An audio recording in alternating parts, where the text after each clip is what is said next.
नमस्कार मेरे प्यारे दोस्तों और साथियों, आप सभी का स्वागत है लाइट के नेक्स्ट लेक्चर में।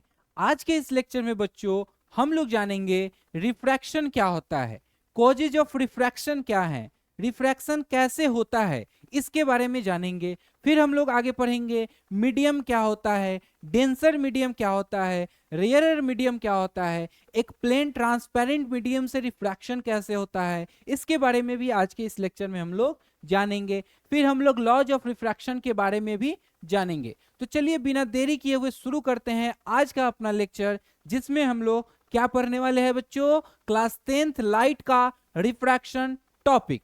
तो चलिए शुरू करते हैं अपना पहला लेक्चर। आज के इस लेक्चर का पहला टॉपिक क्या है, रिफ्रैक्शन। रिफ्रैक्शन होता क्या है? तो सिंपल वे में अगर बोला जाए तो रिफ्रैक्शन क्या होता है कि जब कोई लाइट रे एक मीडियम से दूसरे मीडियम में जाता है, जब कोई लाइट रे एक मीडियम से दूसरे मीडियम में जाता है, यानी कि अपने मीडियम को जब चेंज करता है तो वो बेंड कर जाता है। क्या कर जाता है? बेंड कर जाता है। यही फेनोमेना क्या कहलाता है? रिफ्रैक्शन। यही फेनोमेना क्या कहलाता है? रिफ्रैक्शन। अब यहाँ एक कंडीशन भी है कि वो बेंड कब करेगा। तो लाइट रे बेंड कब करता है? मीडियम तो चेंज करे, लेकिन साथ ही साथ जो लाइट रे है वो ऑब्लिकली अपने मीडियम को चेंज करे। ऑब्लिकली वो क्या करे? अपने मीडियम को चेंज करे। ऑब्लिकली मतलब तिरछा। अगर मान लो कोई लाइट रे 90 डिग्री पे अपने मीडियम को चेंज कर रहा है, यानी परपेंडिकुलरली चेंज कर रहा है, तो उसमें कोई बेंडिंग नहीं आता है, उसमें कोई बेंडिंग नहीं आता है, वो सीधा डायरेक्ट चला जाता है। ठीक है, तो रिफ्रैक्शन का क्या कंडीशन है कि मीडियम तो चेंज करे, लेकिन कैसे? ऑब्लिकली। कैसे? ऑब्लिकली। अगर हम लोग इंग्लिश में बोले तो क्या बोल सकते हैं कि sir the bending of light ray, the bending of light ray when they pass obliquely from one medium to another medium, from one medium to another medium. क्या होगा कि सर लाइट रे का बेंडिंग होना, लाइट रे का bend होना, the bending of a light ray when passes obliquely, when passes obliquely. Obliquely मतलब तिरछा। तिरछी जब जाएगा 90 डिग्री पे नहीं, परपेंडिकुलर नहीं, थोड़ा तिरछा, एक तिरछा जाएगा ऑब्लिकली, जब वो पास करेगा एक मीडियम से दूसरे मीडियम से, तो उसका लाइट क्या हो जाएगा, उसके पाथ में क्या हो जाएगा? बेंडिंग आ जाएगा। ठीक है, तो वो क्या कहलाएगा? वो प्रोसेस, वो फेनोमेना क्या कहलाएगा? Refraction of light. क्या कहलाएगा बच्चों? Refraction of light. तो रिफ्रैक्शन ऑफ लाइट का डिफिनीशन क्या है? तो रिफ्रैक्शन ऑफ लाइट का डिफिनीशन क्या है कि the bending of light rays when they passes obliquely from one medium to another medium, this phenomena of bending of ray of light, जो bending of ray of light हो रहा है जब वो अपने मीडियम को चेंज कर रहा है, तो ये फेनोमेना क्या कहलाएगा? Refraction of light. क्या कहलाएगा बच्चों? Refraction of light. जैसे इस फिगर में देख लो, मान लो कि ये जो पहला मीडियम था हमारा एयर था। क्या था बच्चों? एयर था। और दूसरा मीडियम हम ले लेते हैं, मान लो ये वाटर है। क्या है बच्चों? वाटर। तो एयर हम लोग जानते हैं, एयर क्या होता है सर? एयर होता है गैस। वाटर क्या है सर? वाटर है लिक्विड। वाटर क्या है? लिक्विड है। जरा बताओ, आप लोग केमिस्ट्री में पढ़े होंगे कि जो एयर होता है, यानी कि जो गैस होता है, उसके बीच में इंटरमॉलिक्यूलर फोर्स क्या होता है? ज्यादा होता है। इंटरमॉलिक्यूलर फोर्स क्या होता है? ज्यादा होता है। इंटरमॉलिक्यूलर फोर्स जैसे ही ज्यादा हुआ तो उसके बीच में गैप क्या हो जाता है? उसके बीच के मॉलिक्यूल्स के बीच में गैप क्या हो जाता है? कम हो जाता है। यानी कि इंटरमॉलिक्यूलर स्पेस क्या हो जाएगा? कम हो जाएगा। ठीक है, तो जो गैस होता है उसमें इंटरमॉलिक्यूलर फोर्स क्या होता है? बहुत कम होता है। गैस में इंटरमॉलिक्यूलर फोर्स क्या होता है? कम होता है। अब जब इंटरमॉलिक्यूलर फोर्स कम हुआ तो उसके मॉलिक्यूल्स दूर दूर होंगे। अब जैसे ही दूर दूर हुए तो उसमें इंटरमॉलिक्यूलर स्पेस क्या हो गया? ज्यादा हो गया। यानी कि गैस में इंटरमॉलिक्यूलर इंटरमॉलिक्यूलर स्पेस क्या होंगे? इंटरमॉलिक्यूलर स्पेस क्या होंगे? ज्यादा होंगे। गैस में इंटरमॉलिक्यूलर स्पेस क्या होगा? ज्यादा होगा। क्यों ज्यादा होगा? क्योंकि सर इसके मॉलिक्यूल्स के बीच में जो फोर्स ऑफ अट्रैक्शन है वो क्या है? कम होता है। लेकिन वही अगर हम लिक्विड का बात करें तो गैस से ज्यादा इंटरमॉलिक्यूलर फोर्स ऑफ अट्रैक्शन होता है, लेकिन इसलिए इसमें स्पेस क्या होंगे? कम होंगे। इसमें स्पेस क्या होगा? इसमें इंटरमॉलिक्यूलर स्पेस क्या होगा? कम होगा। तो जिसमें इंटरमॉलिक्यूलर स्पेस कम हो, जिसमें इंटरमॉलिक्यूलर स्पेस कम हो वो मीडियम डेंसर कहलाता है। वो मीडियम क्या कहलाता है? डेंसर कहलाता है। ऐसे समझो कि अगर हम लोग रोड पे चल रहे हैं तो अगर रोड में ट्रैफिक है, बहुत सारे कार है, बहुत सारे लोग वहां बैठे हुए हैं, तो हम लोग क्या बोलते हैं कि ये बहुत डेंस पॉपुलेट एरिया है या फिर डेंस ट्रैफिक है। ठीक है, तो वो ऐसा रीजन जिसमें इंटरमॉलिक्यूलर फोर्स क्या हो, फोर्स ऑफ अट्रैक्शन ज्यादा हो, जिसके कारण इंटरमॉलिक्यूलर स्पेस क्या हो, कम हो। ऐसा समझो कि अगर हम यहाँ ग्राफ बना, यहाँ पे अगर हम फिगर बनाते हैं तो इसके मॉलिक्यूल्स के बीच में जगह कम हो, इसके मॉलिक्यूल्स के बीच में क्या हो, जगह कम हो। तो जगह जब कम होगा तो जरा बताओ, अगर हम ट्रैफिक पे चले, अगर भीड़ भाड़ जगह है तो मेरा स्पीड क्या होगा, कम हो जाएगा, धीरे धीरे निकलेंगे। अगर जगह खाली पूरा रोड मिले तो हम स्पीड क्या करेंगे, बढ़ा देंगे। तो वही होता है कि यहाँ पे जब लाइट रे रेयरर टू डेंसर जाए या फिर डेंसर टू रेयरर जैसे ही जाता है तो उसका स्पीड चेंज हो जाता है। क्या चेंज हो जाता है बच्चों? स्पीड चेंज हो जाता है। और जैसे ही स्पीड चेंज हो जाता है तो लाइट रे जो था पास कर रहा था एक मीडियम से दूसरे मीडियम, वो बेंड कर जाता है। वो कैसे बेंड करता है हम लोग आगे देखेंगे कि वो टुवर्ड्स द नॉर्मल करता है या अवे फ्रॉम द नॉर्मल करता है। बेंड तो कर रहा है ना, तो जो बेंडिंग ऑफ लाइट रे हो रहा है यही क्या कहलाता है, रिफ्रैक्शन ऑफ लाइट। यही क्या कहलाता है बच्चों, रिफ्रैक्शन ऑफ लाइट। तो समझ में आया कि सर अगर कोई लाइट रे एक मीडियम से दूसरे मीडियम में जा रहा है और उसका स्पीड चेंज हो रहा है, क्या चेंज हो जा रहा है बच्चों, अगर एक मीडियम से दूसरे मीडियम में जाए और स्पीड चेंज हो जा रहा है सर, तो क्या हो जा रहा है, लाइट रे बेंड कर जा रहा है। लाइट रे क्या कर जा रहा है, बेंड कर जा रहा है। और यही फेनोमेना क्या कहला रहा है, रिफ्रैक्शन ऑफ लाइट। इससे एक पता चला कि मीडियम यहाँ पे सर दो तरीके के हो गए, ऑन द बेसिस ऑफ किसके, प्रेजेंस ऑफ इंटरमॉलिक्यूलर स्पेस। अगर इंटरमॉलिक्यूलर स्पेस कम है, इंटरमॉलिक्यूलर स्पेस क्या है, कम है, तो वो मीडियम क्या होगा, वो मीडियम सर डेंसर कहलाएगा, क्योंकि जगह कम है। और जगह कम होगा तो डेंसर मीडियम में स्पीड ऑफ लाइट क्या होगा, कम होगा। अच्छा, अगर मान लो कोई अगर मीडियम ज्यादा हो, मतलब कि मीडियम के अंदर इंटरमॉलिक्यूलर स्पेस ज्यादा हो, तब सर वो क्या कहलाएगा, तो जिस मीडियम के अंदर इंटरमॉलिक्यूलर स्पेस ज्यादा हो तो वो क्या कहला जाता है, रेयरर मीडियम। यानी कि अगर खाली जगह है तो मेरा स्पीड ऑफ लाइट क्या होगा, ज्यादा होगा। स्पीड ऑफ लाइट क्या होगा, ज्यादा होगा। समझ में आया? तो इससे एक पद अगर यहाँ पे हम क्वेश्चन पूछे, अगर आपसे पूछे कि बताओ एयर में स्पीड ऑफ लाइट ज्यादा होगा या फिर वाटर में, तो तुम क्या बोलोगे, सर एयर जो है वो रेयरर मीडियम है, यानी कि इसके अंदर खाली जगह ज्यादा है, खाली स्पेस ज्यादा है, तो स्पीड ऑफ लाइट इसमें ज्यादा होगा। अच्छा, वाटर का बात करें तो सर इसमें इंटरमॉलिक्यूलर स्पेस क्या है, कम है, जिसमें इसका स्पीड क्या हो जाएगा, कम हो जाएगा। ट्रैफिक वाला रीजन याद करके रखना है कि जहां बहुत सारे ट्रैफिक होगा तो स्पीड कम हो जाएगा। तो वाटर क्या है, एक ट्रैफिक, मतलब उसके मॉलिक्यूल्स में इंटरमॉलिक्यूलर स्पेस थोड़ा कम है गैस से, तो इसलिए इसका स्पीड इसमें क्या हो जाएगा, एयर के रिस्पेक्ट में इसका स्पीड वाटर में क्या होगा, थोड़ा कम होगा। ठीक है, अगर हम लोग बात करते हैं वैक्यूम में, तो वैक्यूम तो पूरा खाली चैम्बर है, उसमें कुछ नहीं है, तो वहां स्पीड ऑफ लाइट क्या होगा, मैक्सिमम होगा। और हम लोग ने पढ़ा था कितना होता है सर, स्पीड ऑफ लाइट पढ़े थे हम लोग, कितना होता है 3 × 10⁸ मीटर पर सेकेंड, जिसको डिनोट करते हैं हम लोग किस चीज से, स्मॉल सी से।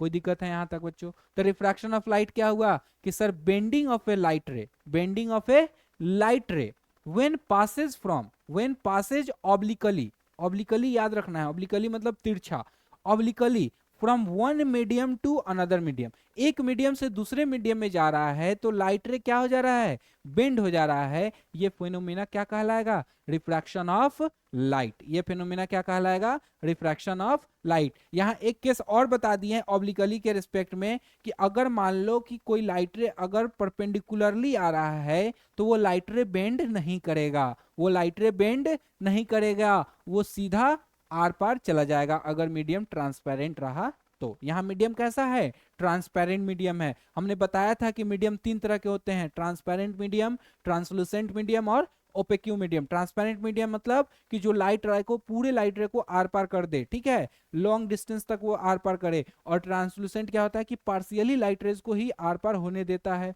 और ओपेक्यू जो होने ही ना दे। ठीक है, तो ट्रांसपेरेंट मीडियम पे अगर ऑब्लिकली क्या बोले हम, अगर ऑब्लिकली यानी तिरछा अगर कोई लाइट रे गिरेगा तो वो क्या होगा, मीडियम जब अपने चेंज कर रहा होगा तो वो क्या हो जाएगा सर, वो बेंड कर जाएगा। और यही फेनोमेना क्या कहला रहा है, रिफ्रैक्शन ऑफ लाइट।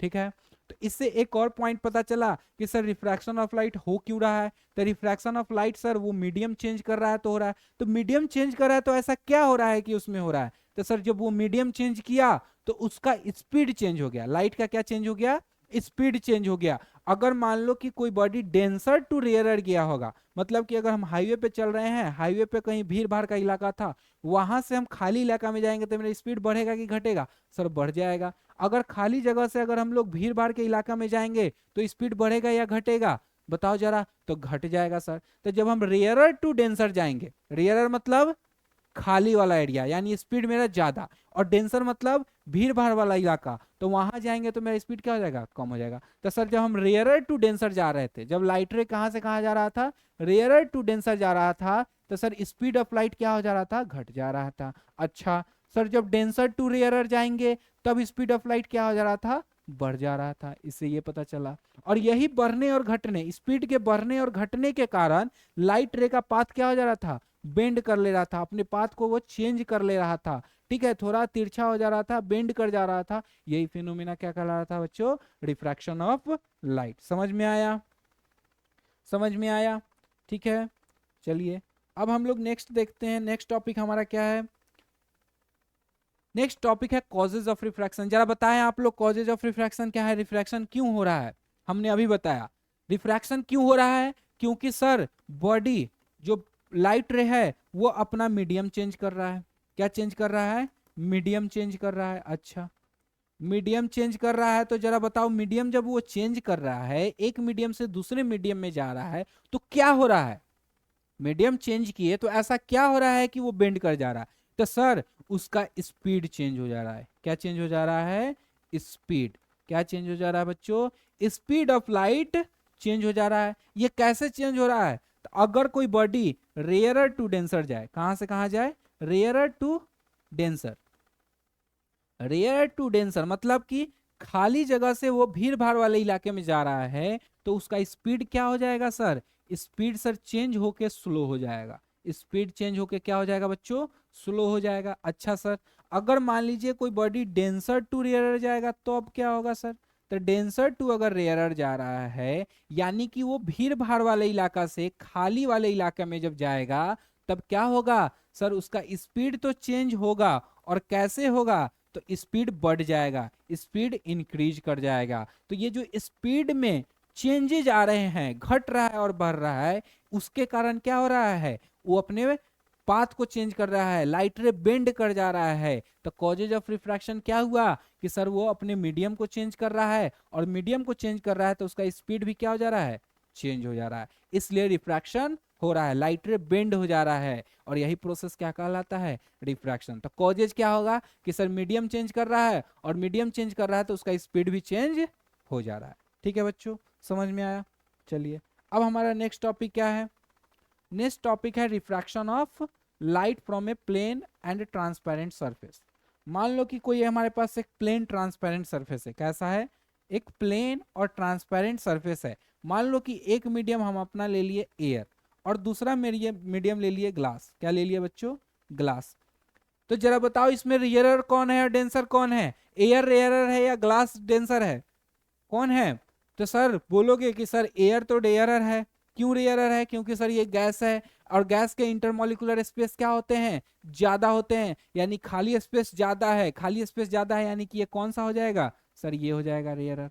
ये क्या हो जाएगा, रेयरर। अच्छा ग्लास कैसा होगा, तो सर एयर के रेस्पेक्ट में ग्लास क्या हो जाएगा, डेंसर। क्या हो जाएगा बच्चों, डेंसर हो जाएगा। क्यों, क्योंकि इसमें इंटरमोलिकुलर स्पेस कम है। क्यों, क्योंकि ये सॉलिड है, और सॉलिड में इंटरमोलिकुलर स्पेस क्या होते हैं, कम होते हैं। ठीक है चलिए, अगर हम कोई ऑब्लिकली कोई लाइट रे हम क्या किए, स्ट्राइक किए, ऑब्लिकली कोई लाइट रे स्ट्राइक किए। हम लोग रिफ्लेक्शन ऑफ लाइट में पढ़े थे कि कोई भी लाइट रे जो सरफेस को इंसिडेंट करता हो, सरफेस पे टकराता हो, फॉल करता हो, स्ट्राइक करता हो, उस लाइट रे को हम लोग क्या बोलते हैं सर, उस लाइट रे को हम लोग बोलते हैं इंसिडेंट रे। क्या बोलते हैं, इंसिडेंट रे।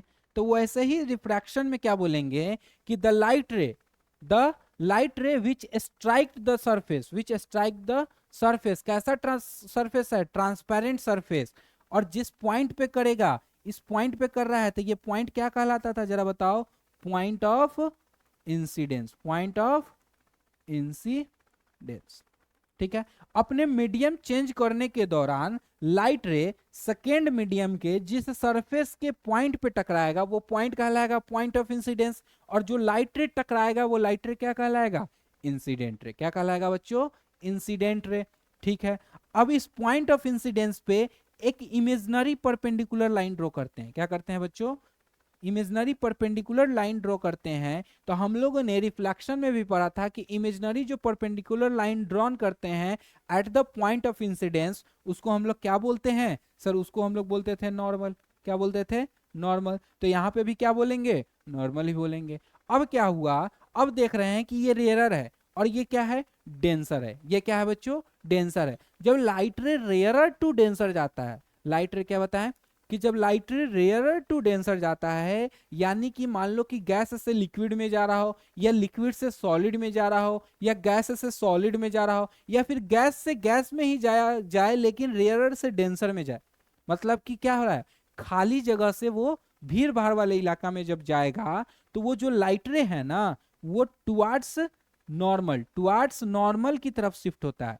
उसका जो पाथ जो अपना बेंड करेगा वो किधर बेंड करेगा, वो बेंड करेगा नॉर्मल की तरफ। किधर बेंड करेगा, नॉर्मल की तरफ। इसको तो जाना चाहिए था कैसे, सीधा जाना चाहिए था, लेकिन सीधा नहीं जाएगा। क्यों नहीं जाएगा, क्योंकि इसका स्पीड क्या हो गया है, बढ़ गया या घट गया है। जब रेयर टू डेंसर जा रहा है तो बताओ जरा इसका स्पीड बढ़ गया या घट गया। जल्दी जल्दी कमेंट सेक्शन में आप लोग बताओ कि स्पीड इसका बढ़ा या घटा, स्पीड इसका बढ़ा या घटा, रेयर टू डेंसर जा रहा है तो यहाँ देखो अभी हम बताएंगे क्या होता है। तो क्या हुआ कि लाइट रे यहाँ गया और जैसे ही रेयर टू डेंसर आया तो ये किसके तरफ शिफ्ट करेगा, नॉर्मल की तरफ। किधर, नॉर्मल की तरफ। ठीक है, तो अगर हम आपसे पूछे कि बताओ बच्चों एंगल ऑफ डिविएशन कितना हुआ, मतलब कितना वो बेंड किया, तो यही वाला एंगल हम पूछेंगे ना, ये वाला एंगल, ये वाला एंगल कितना बेंड किया। तो जरा बताओ, हम लोगों ने पढ़ा था कि the angle between incident ray and normal, the angle between incident ray and normal, उसको हम लोग क्या बोलते थे सर, उसको बोलते थे एंगल ऑफ इंसिडेंस। अच्छा, एंगल ऑफ इंसिडेंस, जब ये पूरा एंगल ऑफ इंसिडेंस हुआ तो अगर मान लो ये एक स्ट्रेट लाइन है और ये है तो ये क्या होगा, वर्टिकली अपोजिट एंगल हो जाएगा। तो ये पूरा क्या होगा सर, ये पूरा होगा angle of incidence, angle of incidence. अच्छा, और जरा हम पूछते हैं कि जरा बताओ हम लोग पढ़े थे रिफ्लेक्शन ऑफ लाइट में कि कोई भी लाइट रे, ठीक है, ये पढ़ा था हमने कि जब angle between reflected ray and the normal, उसको क्या बोलते थे, एंगल ऑफ रिफ्लेक्शन। उसी तरह यहाँ पे the angle between refracted ray and the normal, इसको क्या बोलेंगे सर, इसको बोलेंगे एंगल ऑफ रिफ्रैक्शन। क्या बोलेंगे, एंगल ऑफ रिफ्रैक्शन। तो हमारा एंगल ऑफ जो डिविएशन है, एंगल ऑफ मेरा जो डिविएशन है वो यही है ना, तो इस पूरे में से हम इतना हटा लेंगे तो इतना बच जाएगा। हाँ सर, तो एंगल ऑफ डिविएशन क्या आया जरा बताओ हमारा, तो एंगल ऑफ डिविएशन मेरा कितना आया sir, angle of incidence minus angle of refraction, angle of incidence minus angle of refraction. कब, जब लाइट रे मेरा रेयरर टू डेंसर जाएगा तब। ये फॉर्मूला कब यूज होगा, कि जब लाइट रे रेयरर टू डेंसर जाएगा, और जब डेंसर टू रेयरर जाएगा तो चेंज हो जाएगा, बताएंगे। ये इसका बताओ आंसर आप लोगों ने बता दिया। स्पीड क्या होगा सर, स्पीड घट जाएगा, क्योंकि सर वो खाली जगह से भीड़ भाड़ वाले इलाके में जा रहा है तो इसका स्पीड क्या हो जाएगा, कम हो जाएगा। और स्पीड कम हुआ इसलिए वो किधर बेंड कर गया, नॉर्मल की तरफ। तो इसे 2 पॉइंट याद रखना है। कितने पॉइंट याद करके रखने हैं, 2 पॉइंट। सबसे पहला पॉइंट क्या याद रखना है कि अगर बॉडी रेयरर टू डेंसर जा रहा है, कहां से जा रहा है, रेयरर टू डेंसर जाएगा, तो सर उसका स्पीड क्या हो जाएगा सर, स्पीड उसका घट जाएगा। स्पीड क्या हो जाएगा, स्लो हो जाएगा। ठीक है, घट जाएगा यानी कि। अच्छा, दूसरा पॉइंट कि सर जो बेंडिंग होगा वो किधर होगा सर, वो होगा टुवार्ड्स नॉर्मल, नॉर्मल की तरह होगा, नॉर्मल की तरफ होगा। अच्छा, फिर हमने निकाला था एंगल ऑफ डिविएशन, क्या आया था sir, angle I minus angle R. Angle I क्या है, एंगल ऑफ इंसिडेंस, और एंगल आर क्या है, angle of refraction, angle of refraction. Figure मेरा क्या था सर, एक इमेजिनरी हम क्या कर रहे थे, परपेंडिकुलर लाइन ड्रॉ कर रहे थे, कहाँ पे, at the point of incidence, और इसी पॉइंट पे हमारा कोई लाइट रे स्ट्राइक कर रहा था, उसको हम लोग क्या बोल रहे थे, इंसिडेंट रे। और ये किधर बेंड कर रहा था, टुवार्ड्स नॉर्मल। इसको जाना था इधर, लेकिन ये बेंड किधर किया, ये। ठीक है, एंगल ऑफ डेविएशन क्या होता है कि एंगल बिटवीन जो इंसिडेंट रे का ओरिजिनल पाथ है, the angle between the path original path of the incident रे and the refracted ray and the refracted रे, जो ओरिजिनल पाथ है मेरा इंसिडेंट रे का और उसके किसके बीच का, रिफ्रैक्टेड रे के बीच का जो एंगल होता है वो कहलाता है एंगल ऑफ डिविएशन। क्या कहलाता है बच्चों, एंगल ऑफ डिविएशन, जिन हमने निकाला था। ये तो समझ में आया। ये समझ में आया कि सर कोई भी लाइट रे रेयरर टू जब डेंसर जाएगा तो उसका स्पीड घट जाएगा और वो किधर शिफ्ट करेगा, नॉर्मल की तरफ, और एंगल ऑफ डिविएशन क्या होगा, angle of incidence minus angle of refraction. ठीक है, चलो अब देखते हैं, अब दूसरा केस देखते हैं कि अगर लाइट रे डेंसर टू रेयरर जाएगा, अगर लाइट रे डेंसर टू रेयरर जा रहा है। अब मान लेते हैं कि ऊपर मेरा ग्लास है, ऊपर मेरा ग्लास है और नीचे मेरा क्या है, एयर है। अब लाइट रे ऊपर से आ रही है, यानी कि कौन से मीडियम से, डेंसर मीडियम से अगर हमारे लाइट रे आ रहा है, ग्लास से निकल के वो एयर में आ रहा है लाइट रे, और यहाँ पे हम लोग क्या करेंगे, एक इमेजिनरी परपेंडिकुलर लाइट ड्रॉ करेंगे eight the point of incidence, at the point of incidence. ये कौन सा रे होगा, इंसिडेंट रे। द लाइट रे विच स्ट्राइक या which falls on the transparent surface, ठीक है, मीडियम चेंज करने वाला जो ट्रांसपेरेंट सरफेस पे उस पर स्ट्राइक कर रहा है या फॉल कर रहा है उसको क्या बोलेंगे, इंसिडेंट रे बोलेंगे। ये जो इंसिडेंट रे इस पॉइंट पे स्ट्राइक किया, पॉइंट ऑफ इंसिडेंस कहलाया। अब क्या होगा, ये इसको जाना चाहिए था, ये ऐसे जाता, इसका ओरिजिनल पाथ तो ये था, लेकिन ये किधर बेंड करेगा, ये अवे फ्रॉम द नॉर्मल जाएगा, ये किधर भागेगा, अवे फ्रॉम द नॉर्मल। तो पहला पॉइंट जरा बताओ, जब वो डेंसर टू रेयरर जा रहा है, कहां से कहा जा रहा है, डेंसर टू जब रेयरर जा रहा है तो इसका स्पीड बढ़ेगा कि घटेगा, तो सर स्पीड इसका क्या हो जाएगा, स्पीड इसका बढ़ जाएगा, स्पीड इसका क्या हो जाएगा, बढ़ जाएगा। अच्छा, दूसरा पॉइंट बताओ जरा, जब स्पीड बढ़ गया तो ये किधर शिफ्ट कर रहा है, किधर भाग रहा है, सर ये भाग रहा है अवे फ्रॉम द नॉर्मल। ये नॉर्मल से कहां भाग रहा है, दूर भाग रहा है। अच्छा, एंगल ऑफ डिविएशन अगर इसमें पूछा जाए तब बच्चों क्या होगा, तो इसका देखो, अगर ये एक लाइन है तो ये वाला एंगल क्या होगा, ये वाला एंगल, ये अगर एंगल ऑफ इंसिडेंस है तो ये भी एंगल ऑफ इंसिडेंस होगा, और ये एंगल क्या होगा, एंगल ऑफ रिफ्रैक्शन, ये क्या होगा, एंगल ऑफ रिफ्रैक्शन। तो जरा बताओ, ये एंगल ऑफ इंसिडेंस है और ये क्या है मेरा, एंगल ऑफ, नहीं ये नहीं, ये पूरा एंगल ऑफ रिफ्रैक्शन है, ये पूरा क्या है, एंगल ऑफ रिफ्रैक्शन। तो इसमें हमें पता चल रहा है कि जो एंगल ऑफ रिफ्रैक्शन है वो बड़ा है किससे, एंगल ऑफ इंसिडेंस से। तो एंगल ऑफ डिविएशन क्या होगा, ये वाला एंगल, एंगल ऑफ डिविएशन कितना होगा, तो सर ये पूरे में से अगर हम एंगल ऑफ इंसिडेंस घटा ले तो आ जाएगा, तो एंगल ऑफ डिविएशन यहाँ क्या आएगा, angle of refraction minus angle of incidence. अच्छा, यहाँ तक कोई दिक्कत है, यहाँ तक कोई दिक्कत है बच्चों, तो जल्दी आप लोग कमेंट सेक्शन में बताइए कि सर यहाँ इस टॉपिक समझ में नहीं आया। ठीक है, तो हमने क्या बताया कि जब लाइट रे डेंसर टू रेयरर जाएगा तो स्पीड क्या हो जाएगा, बढ़ जाएगा, और सर जैसे ही स्पीड बढ़ा तो वो किधर भागना शुरू करेगा, नॉर्मल से दूर, away from the normal, normal से दूर भागना शुरू करेगा, कौन, रिफ्रैक्टेड रे, कौन भागना शुरू करेगा, रिफ्रैक्टेड रे। और एंगल ऑफ डिविएशन क्या होगा, angle of refraction minus angle of incidence. ठीक है, समझ में आया। चलिए अब हम नेक्स्ट टॉपिक पे आते हैं। नेक्स्ट टॉपिक हमारा क्या है, characteristic of refraction of light. ठीक है, यही वाला जो हमने बताया कि अगर कोई लाइट रे एयर टू कहाँ जा रहा है, देखो जरा, एयर टू वाटर जाए, तो एयर मेरा क्या है, सर एयर मेरा रेयरर मीडियम है, वाटर मेरा क्या है, सर वाटर मेरा डेंसर मीडियम है। तो सबसे पहला पॉइंट क्या होगा, सर स्पीड, स्पीड देखेंगे तो स्पीड क्या होगा, सर रिफ्रैक्शन हो रहा है तो स्पीड तो चेंज हो ही रहा है, स्पीड चेंज हो रहा है तभी रिफ्रैक्शन हो रहा है। एयर से जब से ही वाटर में गया तो एयर एयर है, वाटर क्या है, डेंसर हो जाएगा, तो स्पीड इसका क्या हो जाएगा, सर स्पीड स्लो हो जाएगा। दूसरा पॉइंट, एंगल ऑफ डिविएशन याद रखना है कि जब हम कहां से कहां, रेयर टू डेंसर जा रहे हैं तो क्या लिखेंगे, बताओ जरा, रेयर टू डेंसर जा रहे हैं तो वो किधर शिफ्ट करेगा, टुवार्ड्स नॉर्मल, किधर शिफ्ट करेगा, टुवार्ड्स नॉर्मल। जैसे यहीं पे देखो, तो अगर ये नॉर्मल है तो इसका एक्चुअल पाथ तो ये हुआ ना, एंगल ऑफ डिविएशन क्या आ रहा था इसमें, एंगल ऑफ डिविएशन आ रहा था angle I minus angle R, यानी angle of incidence is minus angle of reflection. और तीसरा पॉइंट हमने पढ़ा था, किधर जाता है, तो sir in going from a rare to denser medium, ये किधर शिफ्ट करता है, सर ये शिफ्ट करता है टुवार्ड्स नॉर्मल, टुवार्ड्स नॉर्मल, ये किधर की तरफ जाता है, नॉर्मल की तरफ। अच्छा, इसी का उल्टा हमने पढ़ा था कि सर वो डेंसर टू रियरर जाएगा तो वो किधर जाएगा, तो सर वो जाएगा किधर, अवे फ्रॉम द नॉर्मल, और वहां पे angle of deviation, angle of reflection minus angle of incidence. ठीक है, समझ में आया। ये वाला क्वेश्चन है वही वाला, बताओ जरा आप लोग, इसको करो, क्या होगा, वाटर टू एयर जा रहा है तो स्पीड बढ़ेगा या घटेगा, तो सर वाटर डेंसर मीडियम है, एयर क्या है, रेयरर मीडियम है, तो स्पीड क्या हो जाएगा, घट जाएगा। अच्छा सर, और बताइए एंगल ऑफ डिविएशन कैसा होगा, तो सर एंगल ऑफ डिविएशन हो जाएगा आपका क्या, एंगल ऑफ डिविएशन हो जाएगा angle of refraction minus angle of incidence. अच्छा, ये किधर शिफ्ट करेगा, तो सर ये भागेगा away from the normal, away from the normal. ठीक है, समझ में आया, समझ में आया। अगर हम लोग इसको फिगर बनाए तो कैसे ये जाएगा, ये अवे फ्रॉम द नॉर्मल, इसको जाना चाहिए था ऐसे सीधा लाइन, लेकिन ये नॉर्मल से दूर भाग जाएगा। ठीक है, चलिए।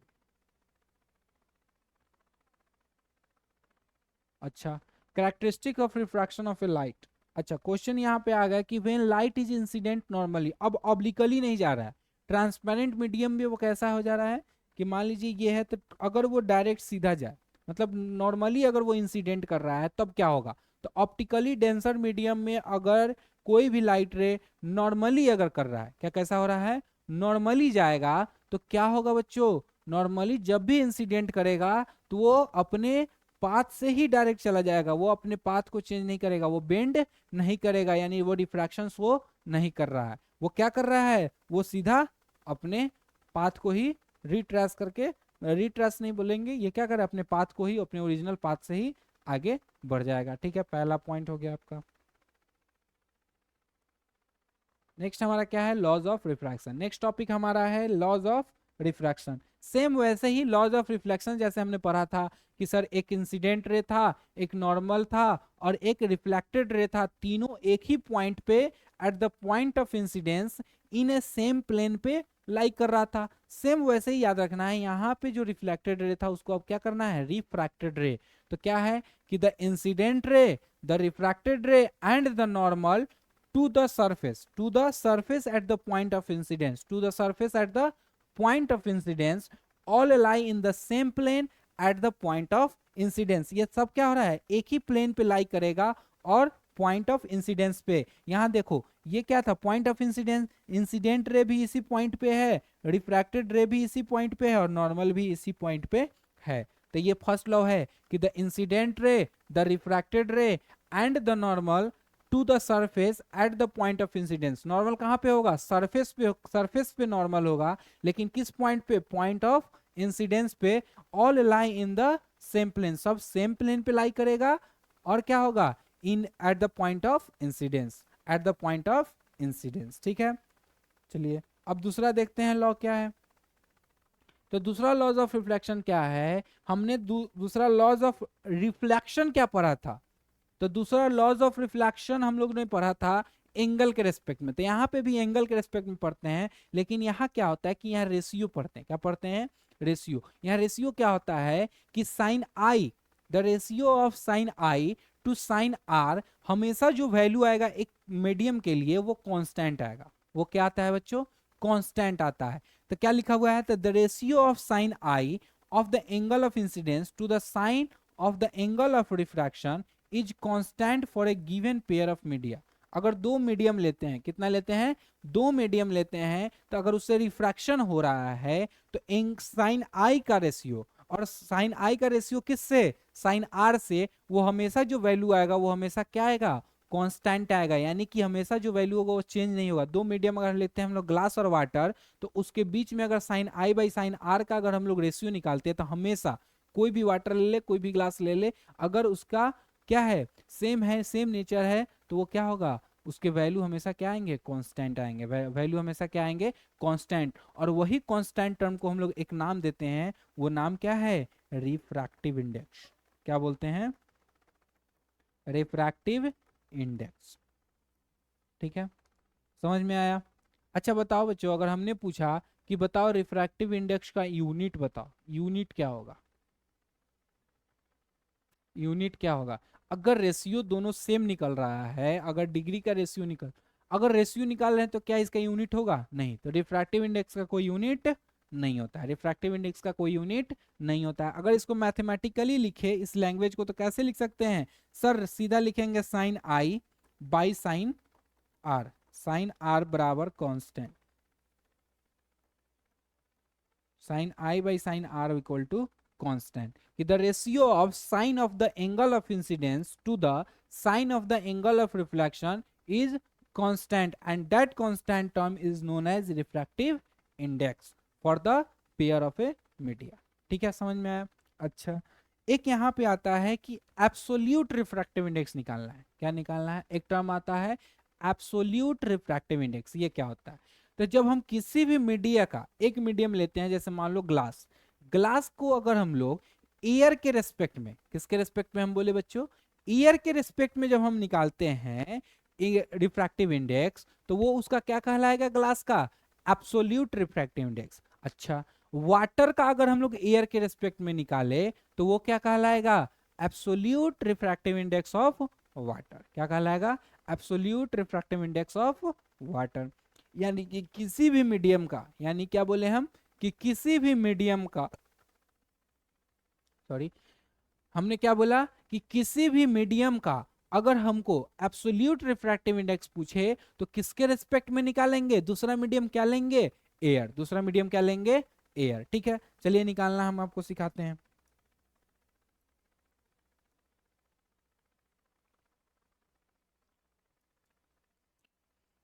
एयर का जो रिफ्रैक्टिव इंडेक्स होता है उसको, रिफ्रैक्टिव इंडेक्स को हम लोग डिनोट करते हैं म्यू से भी, एन से भी डिनोट किया जाता है। ठीक है, आप लोग किसी चीज से डिनोट कर सकते हैं। तो अगर मानिए हम एन से डिनोट करते हैं तो रिफ्रैक्टिव इंडेक्स ऑफ जो एयर होता है वो होता है 1।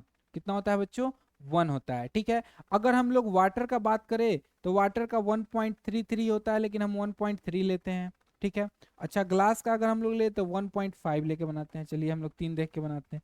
अगर हम इस 3 का बात करें, 3 मीडियम हम लोग लिए, कितने मीडियम लिए?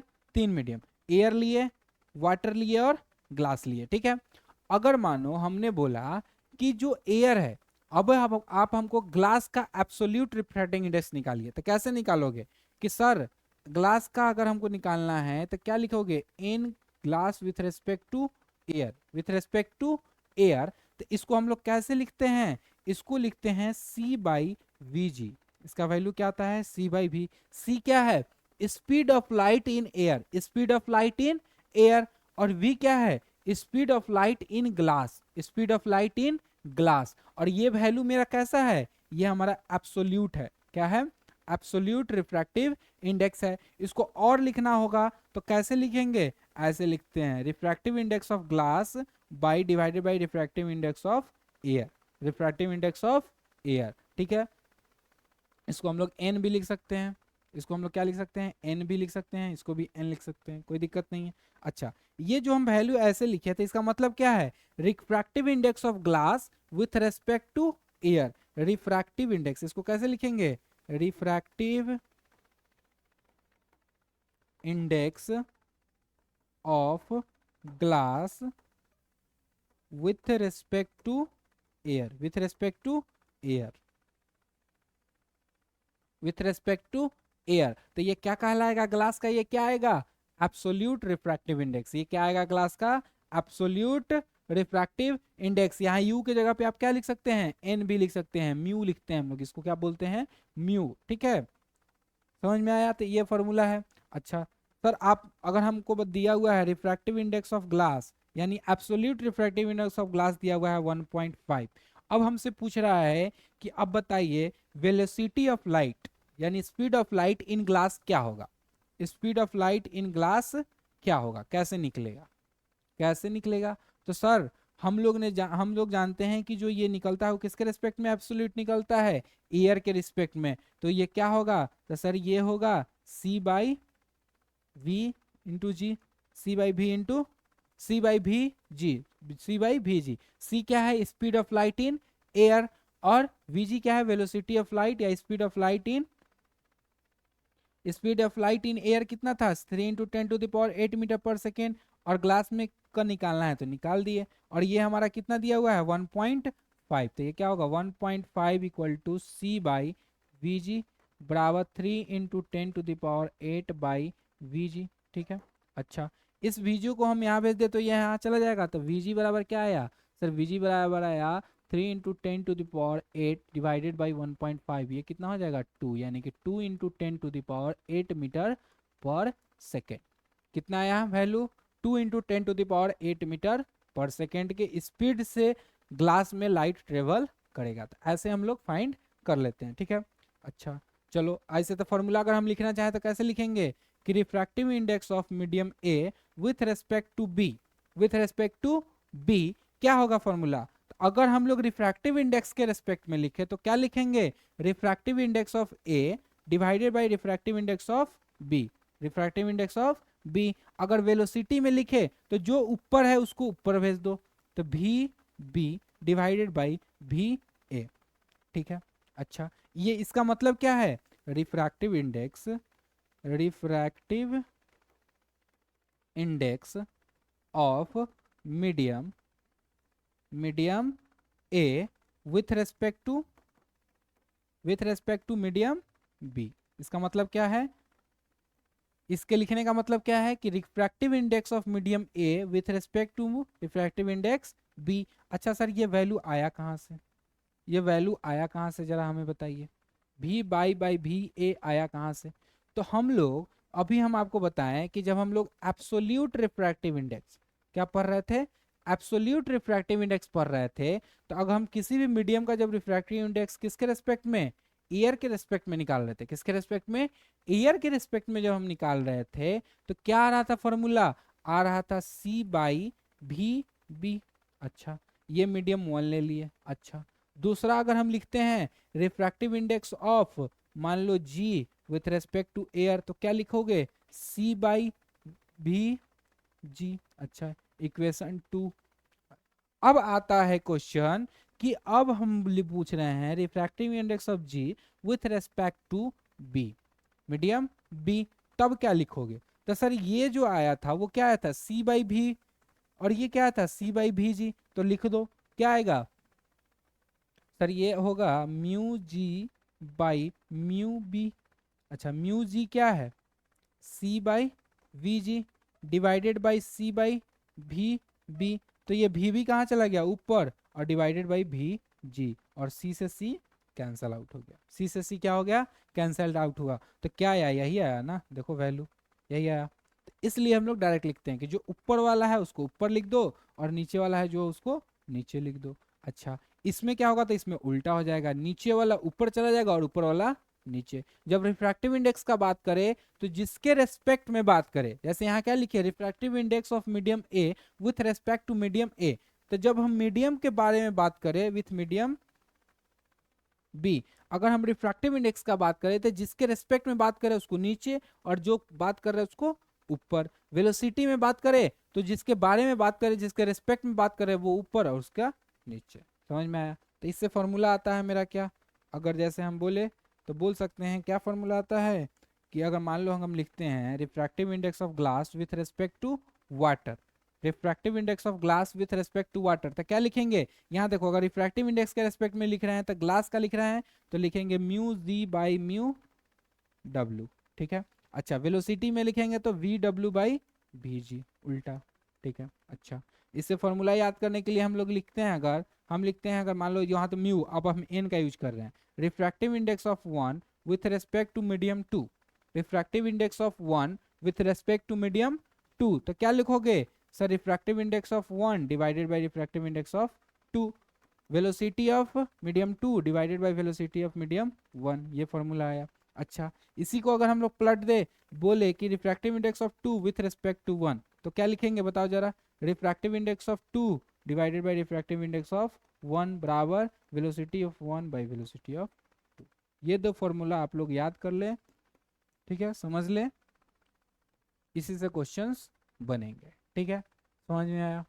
अच्छा, अगर दे दे ऐसे क्वेश्चन दे, क्वेश्चन ऐसे दे दे कि speed of light, speed of light in glass दिया हुआ है 2 × 10⁸ मीटर पर सेकेंड, और आपसे पूछ रहा है रिफ्रैक्टिव इंडेक्स ऑफ ग्लास, तो याद रखना जब भी वो रिफ्रैक्टिव इंडेक्स ऑफ ग्लास पूछ रहा है तो वो किसके रिस्पेक्ट में पूछ रहा है, एयर के रिस्पेक्ट में पूछ रहा है, यानी कि वो कौन सा वैल्यू पूछ रहा है, रिलेटिव रिफ्रैक्टिव इंडेक्स या कि एब्सोल्यूट, तो एब्सोल्यूट रिफ्रैक्टिव इंडेक्स पूछ रहा है, वो क्या पूछ रहा है, एब्सोल्यूट। तो क्या लिखेंगे सर, सी बाई भी, सी बाई बी। अगर मान लो हम ये एयर लिखते तो क्या लिखते, यही लिखते ना, एयर ऊपर ऊपर चला जाता, ठीक है। तो क्या लिखेंगे, 3 इंटू 10⁸ मीटर पर सेकेंड और divided by 2 into 10⁸ metre per second.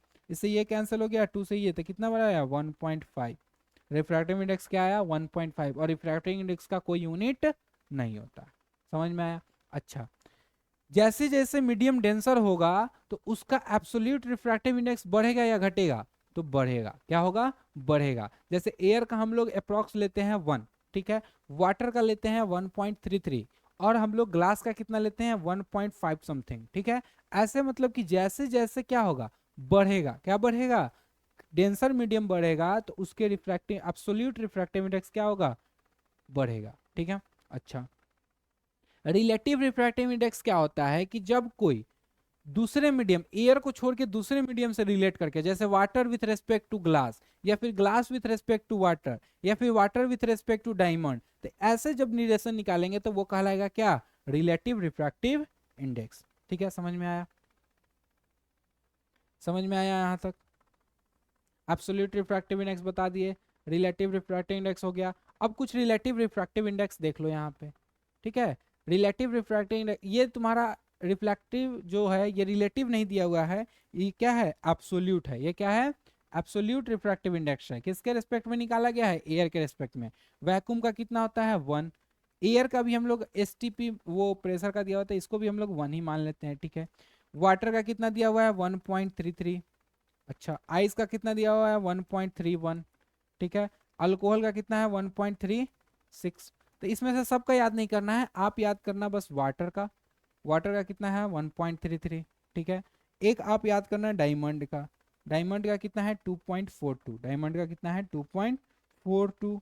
और एक याद कर लेना आप किसका, बेंजीन का भी याद कर सकते हो 1.5, बेंजीन का कितना 1.5। ये 3 वैल्यू आप लोग कम से कम याद कर लीजिएगा, ठीक है। ग्लास का 1.52, ग्लास का कितना 1.52, ठीक है। इससे क्वेश्चन आप लोग को हम कुछ दे देते हैं होमवर्क, उसको बनाइएगा आप लोग। आपको निकालना है refractive index glass with respect to water. अच्छा, दूसरा क्वेश्चन क्या है, refractive index of water with respect to diamond. तीसरा निकालना है आपको velocity of light in glass, ठीक है।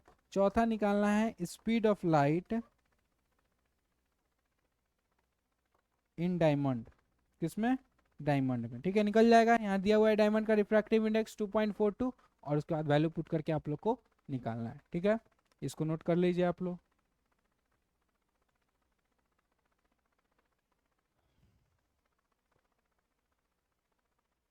कुछ क्वेश्चन है, इसको हम लोग देख लेते हैं। देखो क्या है कि light travel from air into water, कहाँ से कहाँ जा रहा है sir, rarer to denser, rarer to denser. ये एयर है, ये यहाँ समझो, ये क्या है, ये एयर है, और ये क्या है, वाटर है। ये क्या है, वाटर। तो रेयरर टू डेंसर जा रहा है तो स्पीड क्या होगा, बढ़ेगा कि घटेगा। The speed of light in air is 3 into 10⁻⁻ metre per second and water is 2.2 calculate the refractive index. तो ऐसे ऐसे जा रहा है, ठीक है। हम क्या बोले कि कोई लाइट रे कहाँ से जा रहा है, रेयरर टू डेंसर, तो क्या करेगा ये बताओ जरा, टुवार्ड्स द नॉर्मल भागेगा कि अवे फ्रॉम द नॉर्मल। तो जो डेंसर में जाएगा तो वो टुवार्ड्स द नॉर्मल जाएगा, ठीक है। तो रिफ्रैक्टिव इंडेक्स पूछ रहा है, तो रिफ्रैक्टिव इंडेक्स का फॉर्मूला क्या बताए हैं सर, सी बाई भी, सी बाई वी। तो सी मतलब 3 इंटू 10⁸ मीटर पर सेकेंड, और divided by 2.25 into 10⁸ metre per second, metre per second, metre per second, 10⁻10⁻, और ये आएगा लगभग 1.55 समथिंग आएगा, ठीक है।